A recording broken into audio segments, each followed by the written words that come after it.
başın, gördün mü, duydun mu olup bitenleri?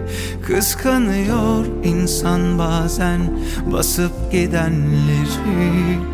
Yalnızlaşmışız iyice, üstelik de alışmışız. Hiç beklentimiz kalmamış dosttan bile. Korkular basmış dünyayı, şimdi bir sem tadı vefa. Kutsal kavgalardan bile kaçan kaçana. Anlaşılır gibi değiliz, tek bedenle kaç kişiyiz. Hem yok eden hem de tanık, ne esaslı karmaşa. Ben sana küsüm aslında, haberin yok. Koyup gittin yerde kötülük çok. Kime kızayım nazım, senden başka kime geçer? Benim sensiz kolum bacağım, ocağım yok.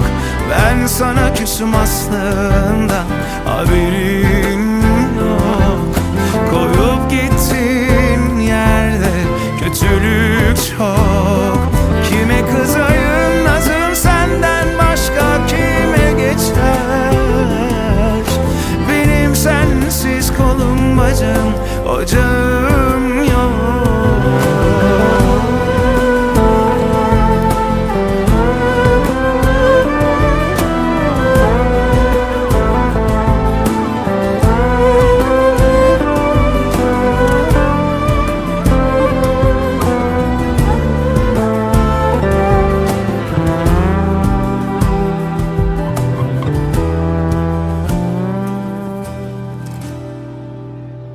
Sen esas alemi seçtiğinden beri, ben o saniyede bittiğimden beri.